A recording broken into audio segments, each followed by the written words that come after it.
Hi everyone, we're back again with Own Your Image, Effortless Style, Branding, and Extraordinary Confidence. We are super excited today because we have a really special guest. Yes. Her name is Dasha Kennedy, and she's the creator of The Broke Black Girl and The Girl Entrepreneur. She is a financial coach, an author, a speaker, and has helped over 65,000 women jumpstart their personal finance journeys.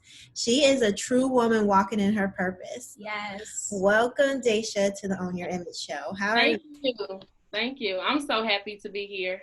Amazing. We're so glad to have you here. I know there's a lot you are going to share with us, so we'll just jump right into the questions. The first question we want to ask you, how has the quarantine life been for you? Where are you located? I'm located in St. Louis, Missouri. Our city just came off of lockdown, so it's still kind of new. I have not been out of the house probably since March. Oh, wow. Yeah, so I've only left out to go to my car. I've been had my family run errands. I have children, so I'm just trying to minimize our contact as best as possible until this possibly blows over. Yeah. That's good. That's really, really good. Okay, so let's hop into what it is that you do. Can you tell us a little bit about your brand? Yes, absolutely. So, of course, the name of my brand is The Broke Black Girl. And when people first hear that name, sometimes they feel different ways about it. But it's very important that I dig into what that name actually means. I went through a very rough time financially after my divorce. It changed the dynamic in my household. Financially, I was hit the hardest. And I was at a time in my life where I really felt broken. And I was Black, and I'm a girl, and I just identify, as that. I really felt broke, and I had a very great job, but I did not know anything about managing money. So I knew how to make the money and bring the money in, but I was just spending it, like crazy. So I was in this never-ending cycle, and so I knew, I cannot be the only girl that is experiencing this. So I started to document my journey with the different things that I started to do to get better with understanding how money works and getting myself out of debt. So I started to share it online. And at first I was like, oh my goodness, this is really my true story. I feel like I am the broke Black girl. And then 65,000 of the women was like, hey, I can identify with that as well. And that's kind of where it just took off from there. Wow. And so, that's very powerful. That you were able to be like, okay, here's where I am. This is not where I want to be. So how can I fix it? Yeah. And then you took it a step further by, sharing your testimony, which for all of us, I think that can be a challenge because you're allowing yourself to be vulnerable about a situation that you're not even happy that you're in. So many accolades and kudos to you for stepping into that. My question is, as you this sort of started to unfold, how important was it for you to bring your values and your morals as you were building your brand, The Broke Black Girl? It was very important because when people hear the word broke, it's a negative stigma to that, and people forget that anything that's broken can be fixed. And at that time, it was my finances. So it was important for me that people understood that although that was a very significant part of my life, that's not where my life stopped at. So I'm not someone who gives up. I'm not someone who quits. And it was important that I relayed that message consistently when my name or brand is mentioned, because I don't want people to hear it and just think like, oh, we're just a group of women who enjoy being broke. And it's like, no, we acknowledge this, and it's power in acknowledging it. And that's what gave us the fire under us that we needed to say, hey, I'm experiencing this in my finances. I can acknowledge that I am the broke Black girl, but I also know that I have the power to fix that. So it was very important to me that people knew that I just wasn't someone who was staying there or it was a pity party. I was like, no, let's acknowledge what we are dealing with first and move forward. That's good. That's really, really good. Yeah. That's Wow, your testimony is really powerful. So as you started, I'm gonna take it back just a little bit. As you started to grow the Broke Black Girl, or when did you know that it was growing? Like you put your story out online, and what started to happen from there? Oh, wow. So the very first person that I invited into the Facebook group was my sister. And I'm the oldest out of like 10 kids. So it was like, hey, I feel that this group, just get in it because I said get in it. And I just, so I kind of like pulled big sister rank and like made her join the group. And so it was just her and we were in there, and I was trying to figure out like how transparent did I really want to be? Because again, I was pretty much going to put my story online, and even putting it online on my personal Facebook page was challenging. So I'm like, I don't know what this is going to become. So in the beginning, I didn't tell much of my story. I just gave enough. And then more women started to join the group. And then when I realized that it was more than just my sister, more than just the people on my friends list, it was them inviting their friends and their sisters. And then at that point I looked up, and I want to say like less than a month, and it was almost 10,000 women in this group. And at that point I was like, I really have to figure out how transparent I'm going to be. All of these women are joining this group. They're showing their different financial hardships. I can't sit back like my story is peaches and cream and it was just a little bump in the road. So at that point I had to just snatch the mask off, become completely transparent with everything that I had dealt with financially. And I think me taking that first step, it let the other women in the group drop their guard, and then people became more vocal about the real things that they were facing financially, and they were actually able to get some of the real help that they desired. That's, what I just heard from that, which you said a lot, you gave a lot of gems, a lot of key points, but the power of community, right? When we are facing tough situations, which we all do, it is very, very, very important for our audience, for anyone who's tuning in, to have a community. I think community builds your personal character. It builds so much, right? Because now it's like, it shifted the focus. Even though this was your brand and you're building it and you're sharing your testimony, it switched the focus to just like serving one another and being a part of helping and coming up with a solution, and knowing that we can all win because we all have a different type of testimony. So that is amazing. And also noting that you said you took the mask off. I think that's really good to note, because sometimes we had another speaker we spoke with about wearing a mask, and sometimes you take that off and you find that that becomes the direction you're supposed to go in life. That becomes your superpower, and that's how you're empowering people, and you've gotten great success from it. So kudos for taking that mask off. Thank you. Mask off. Mask off. I was literally thinking a little future action. Okay. Speaking of taking your mask off, right? Let's go back to the beginning story, right? You said that you had this great job. You were recently divorced. How many kids do you have? I have two boys. 2 boys. So you're in a situation, right?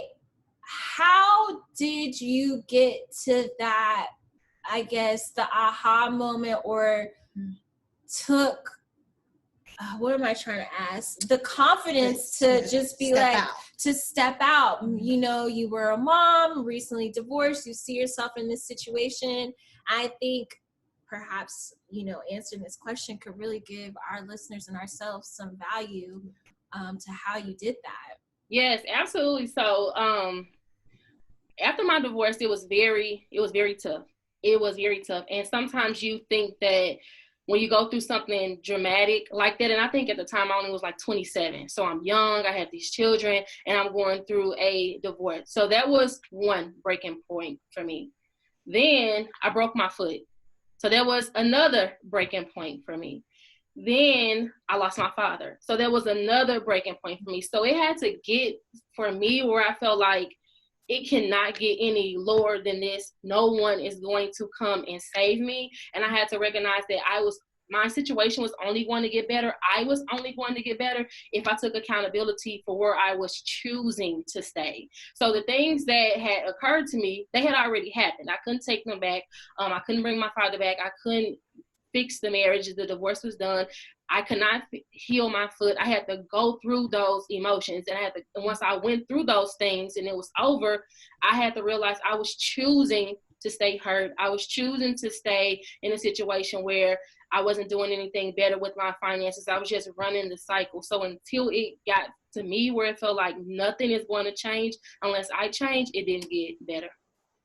So that was pretty much, once I accepted that and realized that, it was just uphill from there. There's a lot of power there. Thank you for sharing your testimony. Yeah. There's a lot of power there, more so that like we all are going to face breaking points. Yeah. And the fact that you said that you made the choice, right? It's a choice. You could have stayed in that cycle and we wouldn't have had the broke Black girl. Mm-hmm. And you chose a different path, and now we have the broke Black girl. So I think that's also a really great nugget for the audience. Don't let your problems or breaking points keep you broken. Yes. You gotta be like, okay, I gotta push forward. So that is a powerful testimony. Thank you for sharing. Oh, you're welcome. So how would you say that your values were, did we already discuss values? I think so. I'm like, okay, we already discussed the values. So how would you say your personal image was helping to build your brand, like personally? Okay, yes. So I would say, I think when people see me, especially young Black girls, they see themselves. I know that sometimes when we are on social media, it's so easy for us to see people who don't look like us doing things that we think we may never be able to do, living a life that we may never be able to attain. And then you have someone like me who looks exactly like the everyday, Black girl, someone who they can relate to, so they see possibility. So it was very important for me that people were able to see me as a regular person. Even as my brand began to grow and I began to get more media attention, it still became important to me to be someone who, when someone looks at me, young, older, my age, whatever the case may be, that they see possibility and they see someone who looks like them. Like, I'm a girl, I'm from the city, I went through the exact same things that they went through. I don't want them to ever think that what I'm doing is not attainable, for them. All I did was share my story, and that became my entire journey.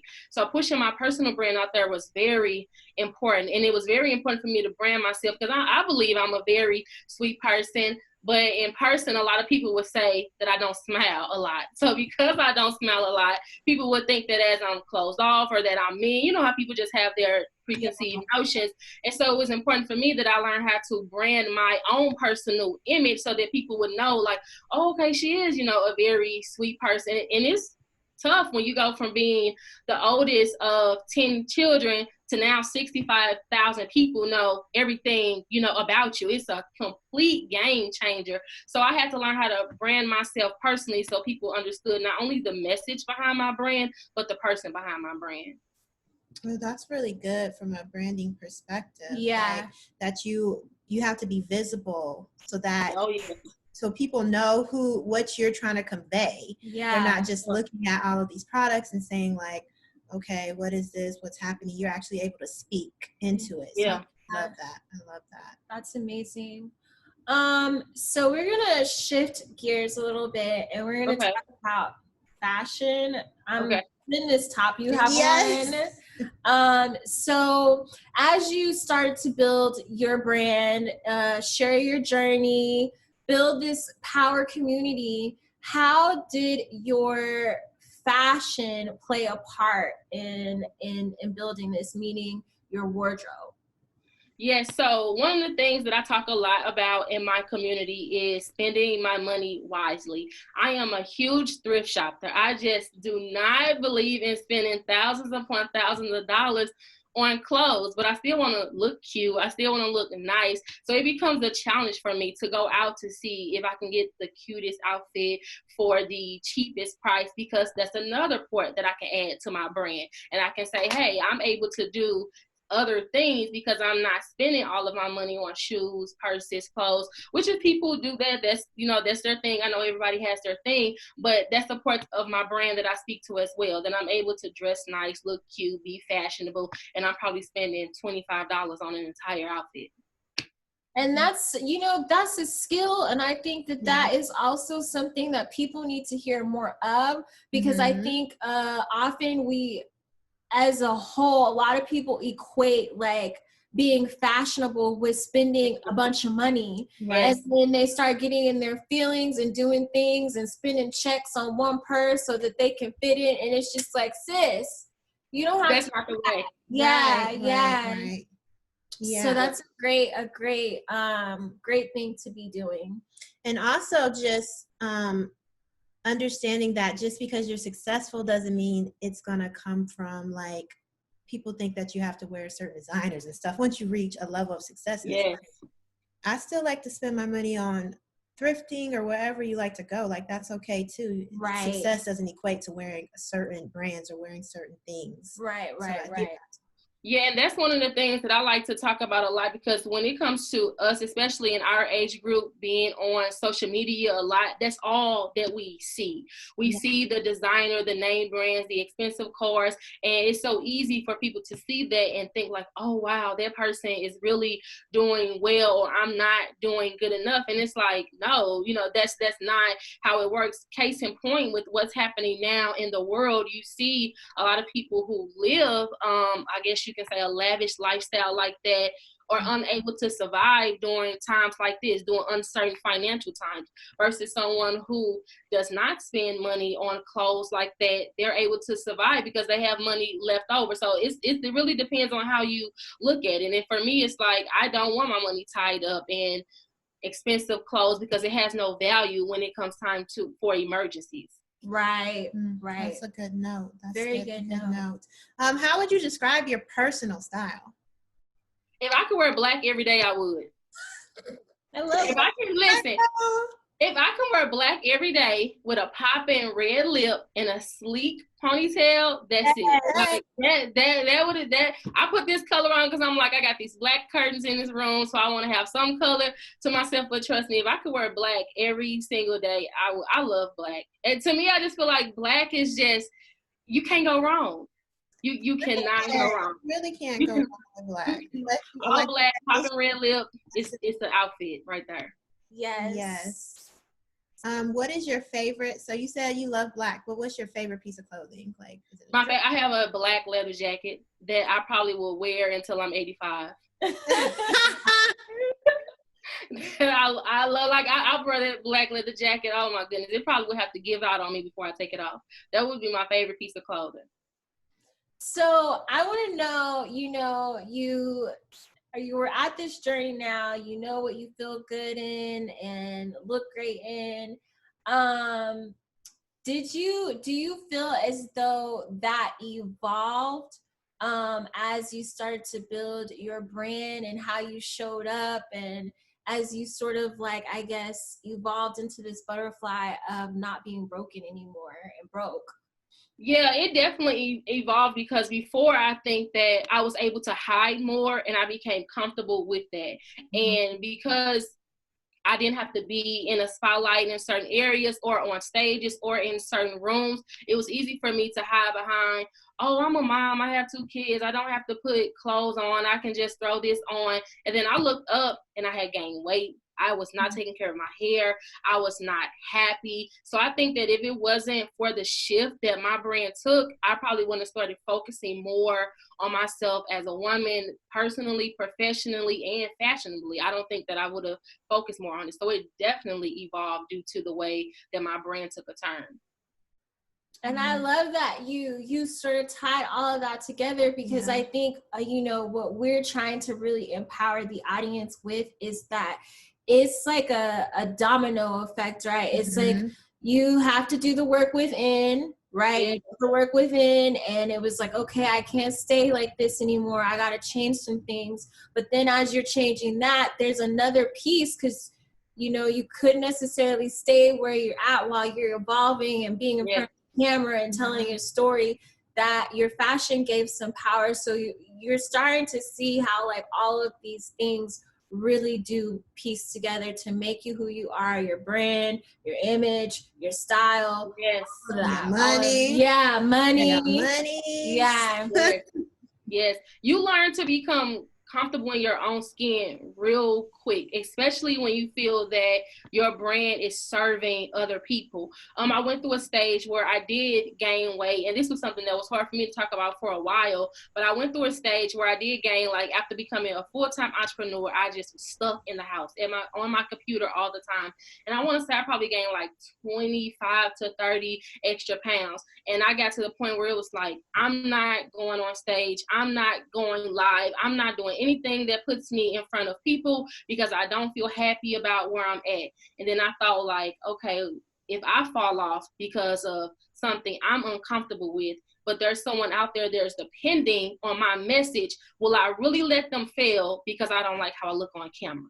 Like, I had to start checking myself and get myself together. And it was like, will you really hold up someone else's deliverance because your shirt is too snug? Will you really do that? And once I started questioning myself, it was like, you know what?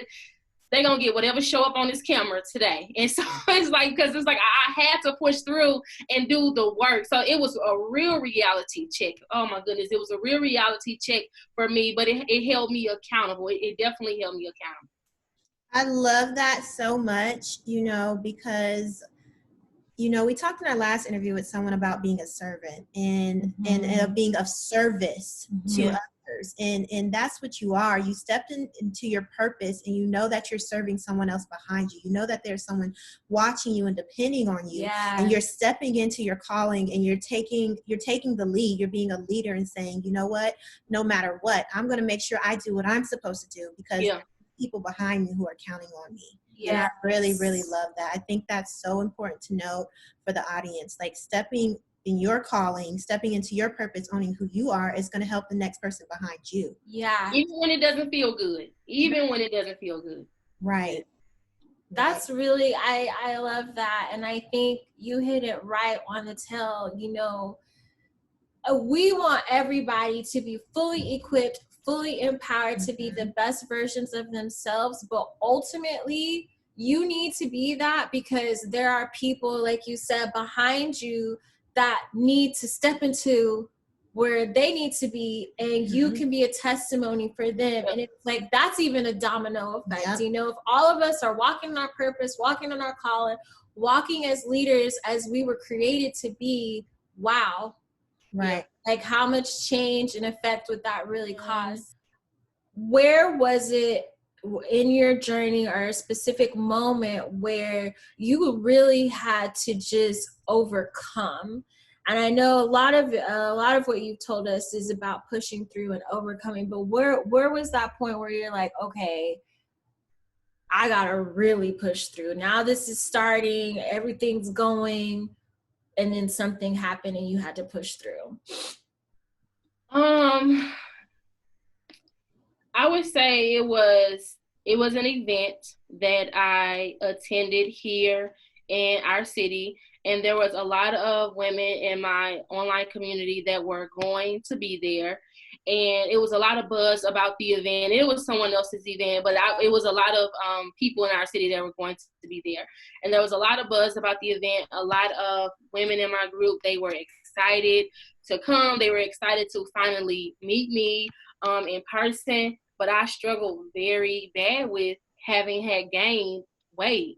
And I looked for every reason under the sun to want to fake sick, not go. Something was coming up. I'm searching my calendar, hoping I have to do something with the kids so that I don't have to go. And it was like in that moment where I felt that I was letting my community down, because I felt like, here I am, I'm empowering them and I'm encouraging them to do all of these hard things, facing the reality of your financial choices that have left you in a very bad state is a tough thing to face. And for me to ask someone to do that simply because I'm asking them to trust me because I did it, and now I'm scared to come out from behind my screen where all of my power is at and meet with them face to face, I feel like I was letting, you know, them down. And I think that that's something that we don't talk about a lot, that the first wealth is health.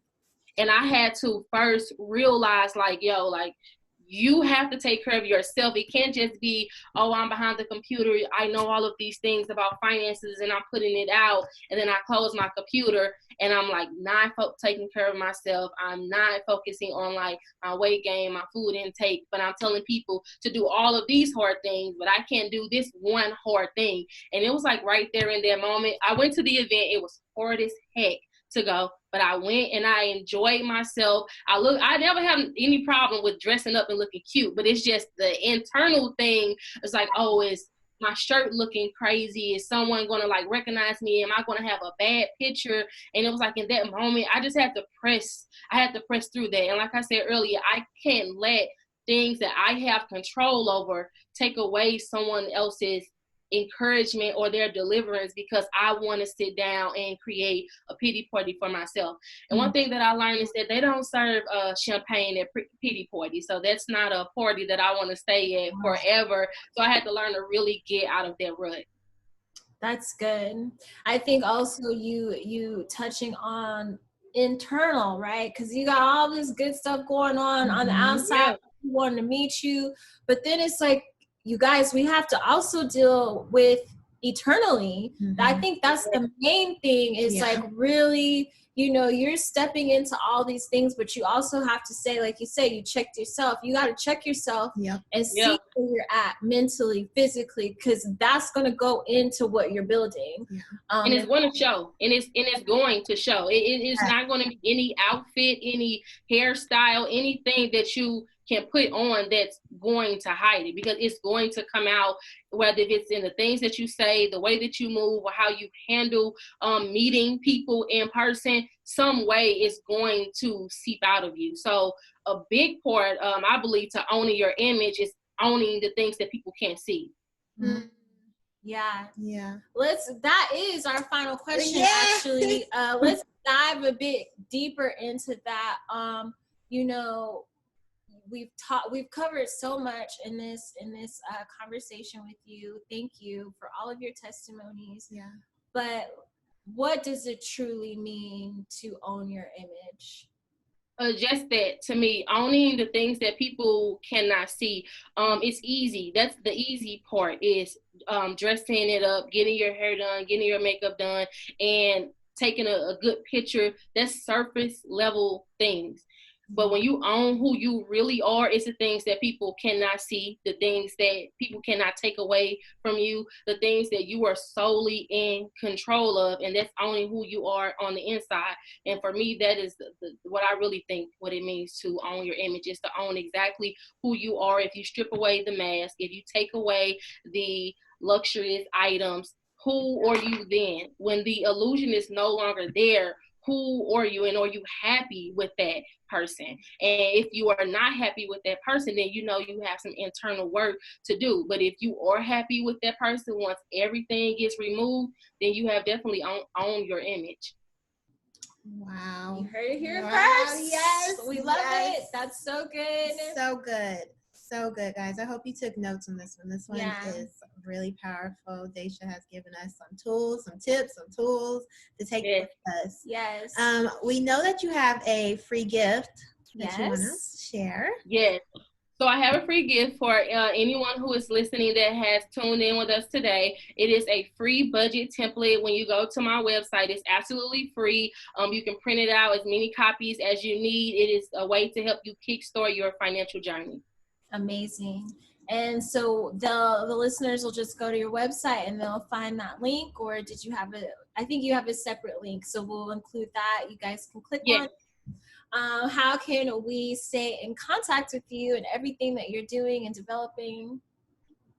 Yes, so I am very vocal online. I share everything that I have going on. So if anyone wants to follow me, you can follow me at The Broke Black Girl across all social media platforms. Amazing. Okay, perfect. Thank you again so much. Thank you for your testimony. Thank you for just all the encouragement you embody, owning your own image, and we're just so grateful to have you here today. Thank you. Thank you. I appreciate it. Thank you. Thank you guys. We'll see you on soon. the next one. Bye. Bye.